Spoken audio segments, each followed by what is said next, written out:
These are the essential elements for a bird sanctuary. Provide a reliable water source. Water is often the biggest draw for birds, more than food, especially in the heat of summer or freezing winter. A shallow bird bath, no more than 2 inches at the center, with a textured bottom grip is ideal. Add a dripping or mister attachment creates movement and sound, which acts as a powerful beacon for passing birds. And offer diverse feeding stations.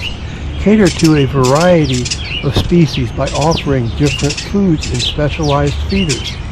Sunflower seeds, Niger thistle, or safflower will attract cardinals, finches, nuthatches, while suet draws in woodpeckers. Keeping the feeders clean and stocked consistently will make your yard a daily routine stop for your feathered friends.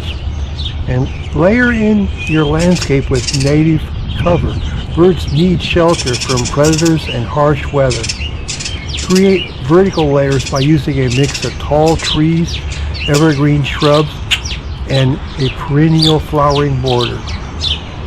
Dense shrubs and thorny bushes provide safe havens, while smaller birds can quickly dart away from danger. Incorporate natural food sources. Beyond feeders, plant perennials and shrubs that produce berries, seeds, and nectars. Coneflowers, black-eyed Susans, and bee balm leave behind nutritious seed heads in the autumn that goldfinches and sparrows love. Flowering perennials also attract insects and insectivorous birds that their nestlings rely on. Add safe nesting and roosting sites. Leave a few brush piles in a quiet corner of the yard if space permits.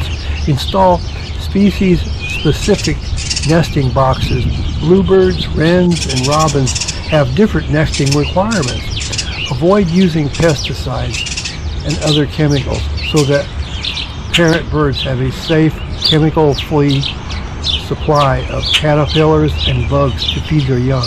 If you like this video, please subscribe to my channel, and you can even start by establishing 1 or 2 elements like a fresh bird bath paired with a single feeder, and gradually layer in more diverse plants and elements as you see which species begin in your yard. So I hope you enjoyed this video, and if you did, please subscribe to my channel and like this video, and I will talk to you later. Thanks a lot, and bye.